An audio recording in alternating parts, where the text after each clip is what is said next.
नमस्कार दोस्तों, स्वागत है आपका YouTube चैनल कंपटीशन बॉस पर। मैं हूं आपका दोस्त नितेश। राजस्थान गवर्नमेंट का बजट आने वाला है और इस बजट से हमें काफी उम्मीदें हैं और बजट के रिगार्डिंग में काफी सारे पेजेस लेकर के बैठा हूं। लेकिन इसमें सबसे बड़ी इंपॉर्टेंट चीज जो है वो है संविदा कर्मी भाई बहनों को बजट से क्या मिल रहा है। एक तो ये सबसे बड़ी चीज है। दूसरी कि संविदा कर्मियों के लिए जो नए रूल्स बनाए हैं, कॉन्ट्रेक्चुअल भर्ती अधिनियम जो बनाया है 2022 वाला, उसमें जो करेक्शन किया जा रहा है बजट के थ्रू, जिसकी संभावना है वो क्या होने वाला है। और इसके अलावा एक ये नया लेटर भी है, 8 फरवरी को जारी हुआ है। तो इसमें क्या नई चीज बताई गई है, ये सारी चीजें आपको बता रहा हूं।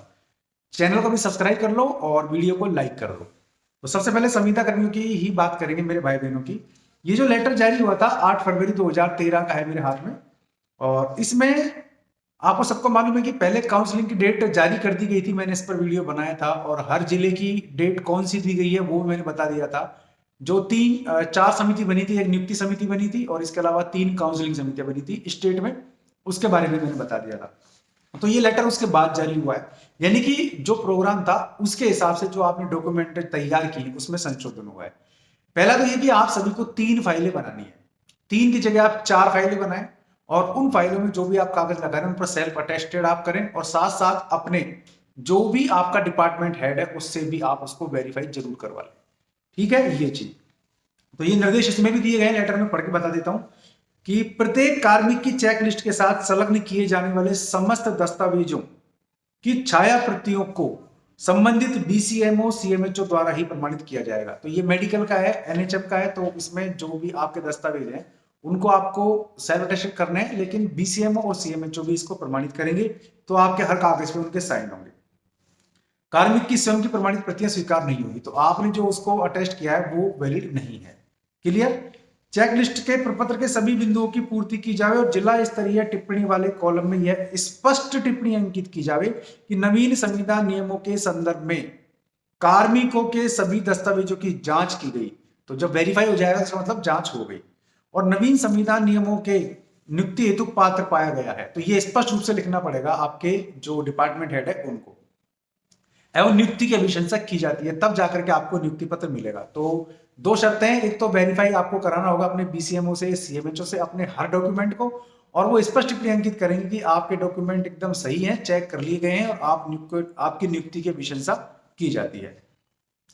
जिन कार्मिकों की पात्रता के संबंध में मार्गदर्शन चाहा गया, काफी सारे कर्मचारी ऐसे होंगे जिनकी पात्रता क्लियर नहीं होगी, तो उसके संबंध में गाइडेंस मांगा जाएगा, तो उसकी भी टिप्पणी अंकित करनी पड़ेगी। और जो जिला स्तर से सूचना जाएगी उसमें लिखा जाएगा बकायदा कि मार्गदर्शन मांगा गया है, ऐसा कॉलम बनेगा एक।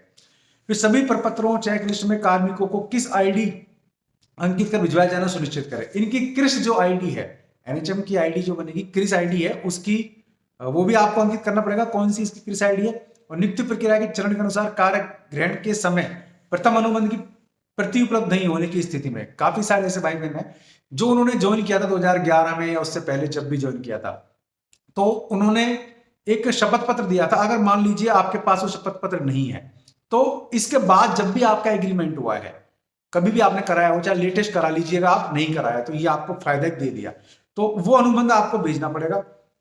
ठीक है।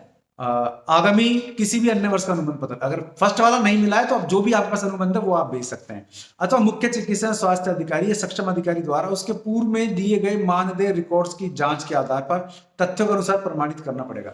अब मान लीजिए आपने अनुबंध कोई कराया ही नहीं है, तो फिर जो आपको लास्ट जो सैलरी मिल रही है उसमें आपकी जो सैलरी बढ़ी है 5% इंक्रीमेंट जो लगता है, उसके कागज आपको देने पड़ेंगे, तो उसके आधार पर आप प्रमाणित हो जाएंगे कि भाई आप अभी भी काम कर रहे हैं। चेकलिस्ट में दर्शाए गए वेतनमान मानदेय, यानी कि जो आपका वेतनमान 1 जनवरी 2023 को आपको मिल रहा है, उसके प्रमाणीकरण हेतु पे स्लिप अथवा बैंक स्टेटमेंट की कॉपी देनी पड़ेगी आपको। तो अपने बैंक स्टेटमेंट की कॉपी दे देना कि आपको 1 जनवरी 2023 को कितना सैलरी मिली है। तो बैंक स्टेटमेंट में एक सबसे बड़ी दिक्कत यह आएगी, जहां तक मेरा सवाल है, कि बैंक स्टेटमेंट में जो आपको मिलेगा अंकित, वो आपकी इन हैंड सैलरी होगी, जबकि आपकी सैलरी कुछ और होती है, क्योंकि उस पर कटौती भी होती है, तो यह कटौती शामिल नहीं करेगी। तो सरकार के मन में 2 बेईमानियां हैं, एक तो हर डॉक्यूमेंट को बीसीएमओ सीएमएचओ से वेरीफाई कराया जा रहा है, तो ये थोड़ा सा काम लेंदी है और इसमें अफसर इंटरेस्ट बहुत कम लेते हैं। दूसरा ये हो गया है कि जो पे स्लिप है उसके हिसाब से आपकी इन हैंड सैलरी जाएगी, तो उसके हिसाब से अगर मान लीजिए आपकी सैलरी निर्धारित होती है तो मामला गड़बड़ हो जाएगा। लेकिन बजट घोषणा के अनुसार मेरे पास 2 डॉक्यूमेंट और हैं, तो ये पीछे सायरन बज रहा है, एक्चुअली में एक स्कूल है तो उसकी घंटी इसी तरीके की है, आप इस पे मत जाइएगा। तो ये यहाँ मेरे पास एक कटिंग भी है पेपर की, और इसमें साफ साफ लिख रखा है कि संविदा कर्मियों, जो 1,10,000 संविदा कर्मियों को नियमित किया जा रहा है, तो उनका मानदेय बढ़ाया जा सकता है। सरकार चाहे तो आपका जो पेमेंट है उसको बढ़ा सकती है। तो ये सब चीज क्लियर है, और इसके अलावा 1,00,000 के आसपास नए संविदा कर्मियों की नियुक्ति भी हो सकती है। तो ये इसमें चीज दी गई है। ये 2 चीज संविदा कर्मियों के लिए थी, तो मुझे लगा कि ये चीज आपसे शेयर करनी चाहिए। अगर वीडियो पसंद आया तो लाइक और शेयर जरूर कर दीजिए। चैनल पसंद आया सब्सक्राइब कर लीजिएगा, बेल आइकन दबा देंगे आप तो वीडियोस के नोटिफिकेशन आपको मिलते रहेंगे। आज के लिए इस वीडियो में बस इतना ही। ऐसे किसी यूट्यूब वीडियो में फिर मिलूंगा, तब तक के लिए नमस्कार।